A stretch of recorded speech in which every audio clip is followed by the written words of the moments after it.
that just kind of pushes myself and goes to see how long I can hold on. I'm not one really to let myself drop or give up at all. So you're wide open when you think about the track season. You don't know what really your event is between the 1,500 and the 10,000. Could be any of those races. I wouldn't go as far as the 10,000. I'd cap it off at the 5K, but it's tough because my best event in high school was usually the 2 mile, so there isn't really like a nice happy in between.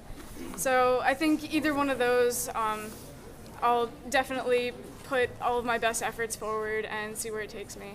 Your race today really gathered momentum with each kilometer. You know, I mean, it looked like you felt better and you're in better position each kilometer. Is that the case, or you could take us through the? It was kind of tough to gauge. Everyone was obviously going so fast and surrounded by a really strong group of girls. So I don't know. I didn't really feel that big of a difference. I was just assuming that I was getting tired. But the effort was there the whole way. There was no faltering. There was no point where I felt like, okay, really easing in or any of that. What was your strategy going in? Did you think you were going to get second? Definitely not. The strategy going in was to aim for the top 20 and just stick with the front group of girls from the get-go and kind of see where that took me as I went along.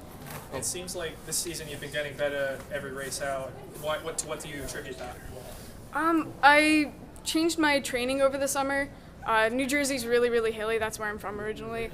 So I was, after my first season, I realized, well, cross country in college really isn't all that hilly. So there's no point in like killing myself on all these hills. So I was looking for flatter areas to train on. And then, of course, our new coach, Jill Miller, she's been doing such a great job with all of us with the specializing the workouts and really helping us focus on a team dynamic and getting a lot more strength training in. It's really made us a better team. Did you bump your mileage at all? Like, what were you doing, I guess, last year versus this year? Last year I did 75, this year I did 80, so not too big of a difference. You know, you had the race last weekend where you really ran with the team, you know, for that first part of the race. Mm-hmm. In part, it set your team up for a good performance, but it left a little in your tank for this week. Yeah, exactly. That was all part of the plan, and it really got us so excited and jacked up for this race. Mm-hmm. When you got into position in the first 2K, I mean, really the first 800, you were right up front. You made the gap, you know, into the top 5 at 4K. From 4K to the finish, take us through that part, because that's when you went from like 5th, you know, to 2nd. Right.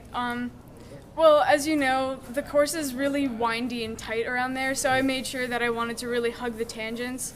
And my coaches were kind of lined along the way and helping me with the play-by-play, letting me know, okay, don't use too much here, make sure you save a little bit for the end, because obviously I had Rachel next to me, and so they wanted to make sure that I wasn't going to use too much there and burn out and obviously have her take me in the end. So